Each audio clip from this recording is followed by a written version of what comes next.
शाम की बात है, हम बातें कर रहे, हमारे पिता समान प्रधान जी बोल रहे थे हमारे लिए लड़का देखेंगे, बोले वो शादी कराने, तो हमने कहा भाई शादी तो नहीं करनी है मुझे, हमें ऐसे ही ठीक है।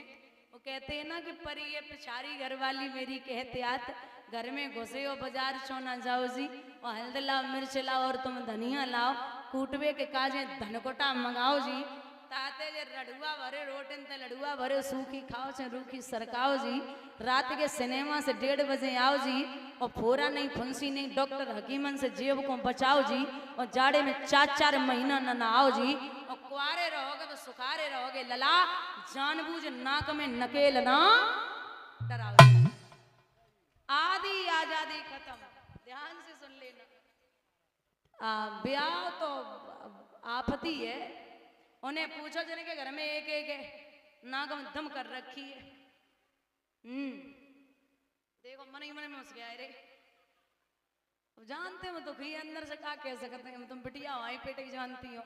तो मैंने बोला, मैंने कहा शादी नहीं करनी मुझे कभी, कह रहे ना बिटिया शादी जरूरी है, मैंने कहा ऐसा कुछ नहीं होता, शादी बिल्कुल जरूरी नहीं है, और हमारे लिए तो बिल्कुल ही जरूरी ना है, क्योंकि अब लोग हैं उनके मुंह नहीं पकड़े जाते, तो बोल रहे कि तुम चिंता ना करो, तुम आओ हम ब्याह कर दिए, तुम हमें फोन करियो, तुम निरी राय फले लेके आए जी, तुम ब्याह कर लो बस, तुम तो कोई तू करके निकल जाए, ऐसा तो ही नहीं सका, जिंदा जलाई दी। हमारे उन कहते हैं तुम टेंशन न ले, हम खिचड़ी में चेहर दे के आए जी घरे, तुम टेंशन न ले। और क्या करे बताओ, जब ना मानेंगे तो ऐसी बातें करनी पड़ेगी, तो वही पीछे छूटे भैया शादी से। बोलिए गोविंद भगवान की। भैया जवाब दिया कि बेटी शादी के योग्य है, हमें कुछ चाहिए। एक बात कही कि बाबा बोले कुछ अधिक नहीं,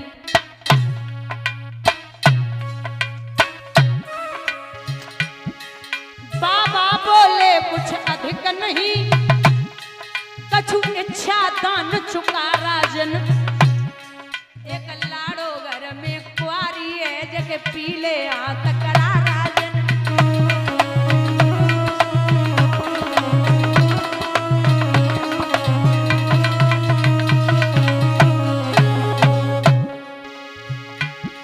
एक बिटिया घर में कुआरी है,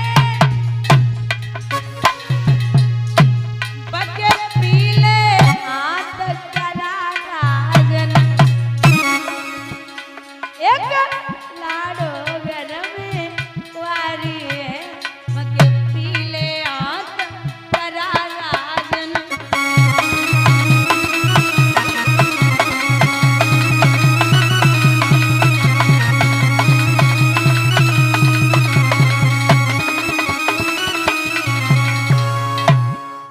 जवाब दिया कि कुंवारी कन्या है घर में, उसके हाथ पीले करने हैं। बंधुओं,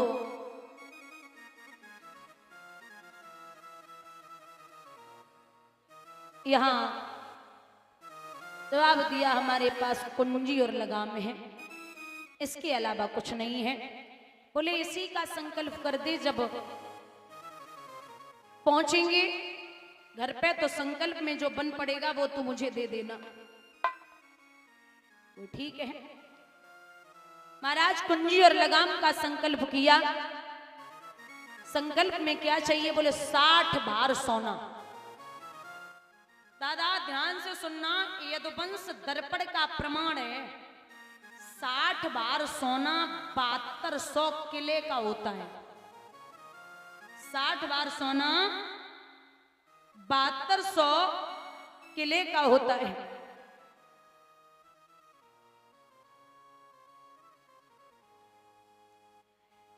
घर पे पहुंचे, जाय के राजा ने खजांची बुलवाओ, आज्ञा दई सोना लाने की। तब विश्वामित्र ने मुस्कुराए के अब कह दई बात ठिकाने की। और राजा होश ठिकाने हैं, किस पर सेवा करवाता है। ये तेरा नौकर रहा नहीं तो किन पर हुक्म चलाता है। बोले ये हुक्म किसे दे रहा है? ये जो तू देख रहा है ये हमारा सब कुछ हो गया, कुंजी और लगाम मेरे अंडर में है। महाराज लगता है धोखा हो गया। अरे तुझे धोखा लगता है तो एक काम कर, ये कुंजी और लगाम वापस ले ले, मैं चला जाऊंगा। नहीं महाराज, वो मैं ये सोच रहा था कि आपको मैंने दे दिया, अब 60 बार सोना कहां से आएगा, तो एक बार पत्नी से परामर्श ले ले, मेरी पत्नी बहुत अच्छी है। तो विश्वामित्र बड़ी प्यारी बात कहते हो, रे राजा एक दिन ऐसा आएगा और कोई काऊ को नाय और घर की नारी कहा करे जतन की नारी, ये भी धोखा दे के चली जाएगी, तो ये मत सोचना। नहीं महाराज, हमारी पत्नी बड़ी अच्छी है। जब समझाया, और एक निवेदन करना चाहूंगी कि दादा कोई भी कार्य करें आप, कोई भी कार्य तो बिना सोचे समझे नहीं करना है। बिना सोचे समझे जो कार्य किए जाते हैं वो बाद में पछताने के अलावा और कुछ नहीं बचता। आप किसी से अगर पैसे लेके आए हो और पैसे देने भी हैं अगर उसको, तो अगर 1 महीने की सामर्थ्य है तो उसको 1 महीना 15 दिन बोलिए, या 1 महीना 5 दिन तो बोलिए ही बोलिए। क्या पता है बिना सोचे समझे आप कोई भी कदम न उठाएं। राजा ने बात तो कुंजी और लगाम दे दी। एक उदाहरण आता है, एक राजा थे, उनके 3 बेटे थे, तो उन्होंने विचार किया कि हम अपने बड़े बेटे को राज तिलक करेंगे, राजगद्दी देंगे, लेकिन इनकी परीक्षा लेनी है। तो राजा ने बड़े बेटे को बुलाया, बोले ये बताओ लाला, जैसे कोई अपराधी हो तो उस अपराधी को आप क्या सजा देंगे? बड़ा बेटा बोला कि बिना सोचे समझे फांसी। दूसरे बेटे से पूछा कि कोई अपराधी है जिसने अपराध किया हो तो उसे आप क्या सजा देंगे? तो वो भी बोला कि फांसी। तीसरा बेटा बुलाया गया, तीसरे बेटे से कहा कि ये बताइए, जैसे कोई अपराधी है और वो आपके सामने खड़ा हो जाए तो उसे आप क्या सजा देंगे? तो तीसरा बेटा जो सबसे छोटा था वो अपने बाप को एक कहानी सुनाता है और कहता है कि पिताजी, दोनों ने कह दिया है कि फांसी दूंगा, लेकिन मैं आपको एक कहानी सुनाता हूं कि एक राजा के एक तोता था और वो तोते को बड़ा प्रेम करते थे राजा। तो एक दिन वो राजा से तोता बोला कि मैं अपने घर जा रहा हूं, परिवार से मिलके 5 दिन में वापस आ जाऊंगा। राजा बोले ठीक है, अनुमति है। तो तोते ने राजा की आज्ञा ली, परिवार से मिलने चला। 5 दिन बाद तोता वापस आ रहा था। तो वापस आ रहा था तोता, रास्ते में उसे एक ऐसा वृक्ष मिला जिस वृक्ष पर ऐसे फल लगे थे, जो उन फलों को खाता वो जो जवान था वो जवान ही रहता और जो बूढ़ा होता वो जवान हो जाता। ऐसे फल थे। तो तोता ने वो एक फल तोड़ो और तोड़वे के बाद में चोंच में दबाए के घर के ले चलो राजा की कचहरी के लिए। तो रास्ते में तोते को नींद आ गई, उसने वो फल एक जगह रखा और सो गया। सो रहा था तोता, अचानक एक सांप आया, सर्प। उस सर्प ने उस फल को जूठा कर दिया। तोता जगा, फल को चोंच में दबाया और फिर चला। राजा की कचहरी में पहुंचा तो राजा ने कहा परिवार से मिलके आ गए? बोले हाँ महाराज आ गया। बोले ये क्या है? बोले ये फल है महाराज, आप इसको खाएंगे तो ये समझ लो अमर हो जाएंगे, आप बूढ़े नहीं होंगे। ठीक है लाओ। राजा ने हाथ में वो फल पकड़ा तो राजा को याद आई है कि हमारे यहाँ एक श्वान है, कुत्ता, उसको मैं बहुत प्रेम करता हूं। तो राजा बोले कि इस फल को आधा काट करके हमारे श्वान को डाल दो। तो जिधर वो सर्प ने जूठा किया था फल, उधर से ही काटा और कुत्ते को डाल दिया। जैसे कुत्ते ने वो फल खाया, कुत्ते की मृत्यु हो गई। अब राजा बहुत क्रोध में बहुत ज्यादा गुस्से में बोले ये तोता हमें मारने की युक्ति बना के अपने घर से आया था। अरे वो तो भला हुआ जो मैंने कुत्ते को फल डाल दिया, मैं अगर खा लेता तो मर जाता। महाराज वो फल जब देखा राजा आग बबूला है, सिपाहियों को इशारा दिया, बोले जाओ इस तोते को मरवा दो, इसने मुझे मारने की युक्ति बनाई।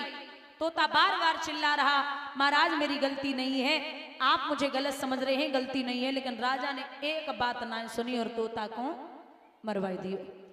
वो जो फल था बचा हुआ, वो फल राजा ने दूर फेंकवा दिया और एक बात कही है कि अगर इस फल से पेड़ उगे तो वो ये कह देना किसी से भी, जो भी राज्य के लोग हैं, कि इस फल के जो वृक्ष आएगा उसके फल खाने की जरूरत नहीं है वरना मर जाओगे।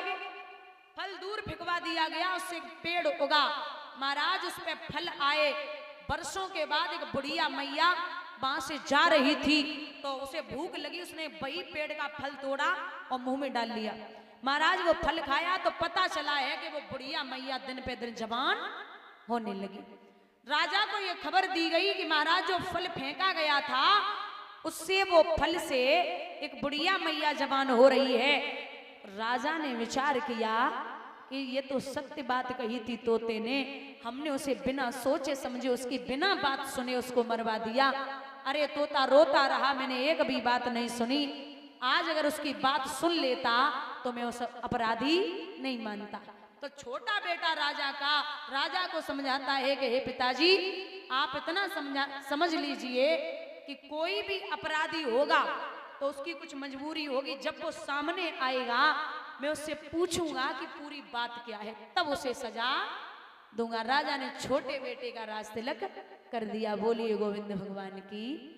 महाराज बिना सोचे समझे कार्य नहीं करना है। यहां राजा घर पे पहुंचे, पत्नी ने आता हुआ देखा तो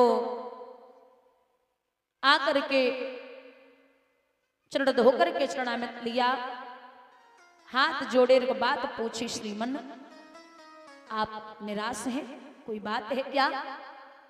बोले हाँ देवी, आज एक महात्मा ने आए कि हमारे पूरे राज्य को ले लियो। अरे महाराज, जो अपना था ही नहीं उसके लिए क्या रोना, ये तो लक्ष्मी है, आज आपकी कल किसी और की, परसों किसी और की। लक्ष्मी का नियम है, ये आएगी और चली जाएगी, लेकिन सरस्वती का नियम है, पहले तो आती नहीं, अगर आ गई तो फिर जाने वाली नहीं है।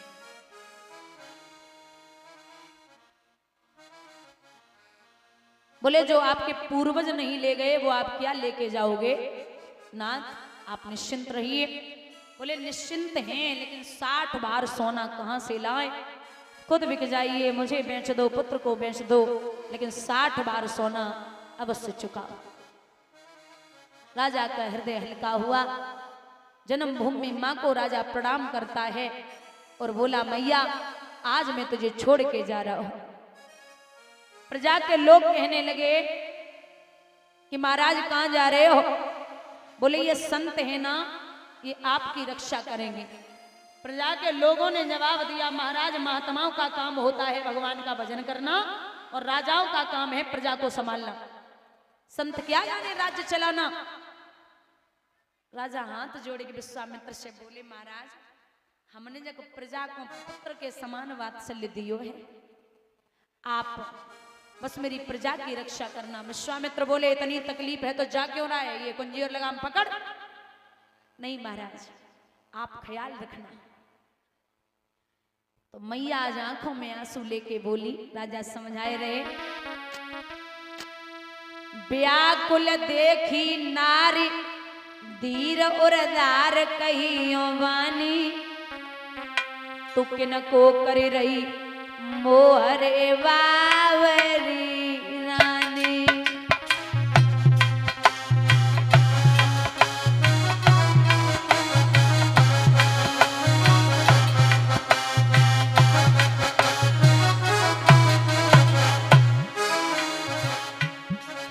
मेरे विधि में लिखो लिलाट, राज और पाट करी रजदानी। मेरे विधि में लिखो लाट राज और पाट करी रजदानी अज महल छोड़ के चले गए रे दान देखे दानी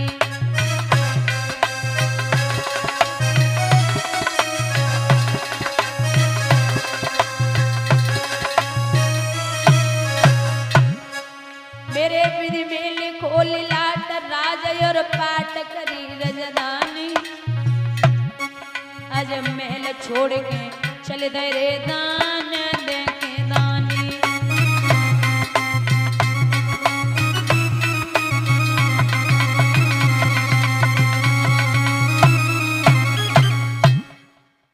जवाब दिया क्यों मोह करती है जब तक रहा तब तक हमारा था अब चल तीनों प्राणी चले महाराज चलते जा रहे हैं चलते जा रहे दोपहर है गर्मी का महीना 7 वर्ष का है रोहित चला नहीं जा रहा बेहोश होके जमीन पे गिर पड़ा तो विश्वामित्र बोले इन्हें पानी पिलाओ अगर एक भी मर गया तो मेरा 20 भार सोना कम हो जाएगा पानी दो तो रोहितदास लल्ला ने जवाब दियो आप तो विप्रवर ज्ञानी हैं और पानी की यहाँ जरूरत क्या हम खुद ही पानी पानी है विश्राम धाम सुख धाम शयन रडधारी लेख नहीं सकते और पानी पीना तो दूर रहा हम पानी देख नहीं सकते अगर पानी पिलाना होता तो आप मुझे यहाँ लेके नहीं आते विश्वामित्र बोले ज्ञान नहीं चाहिए पानी पी लो अरे धीरे धीरे बोले पानी पी लो पानी पी लो पानी पी लो धीरे धीरे बोले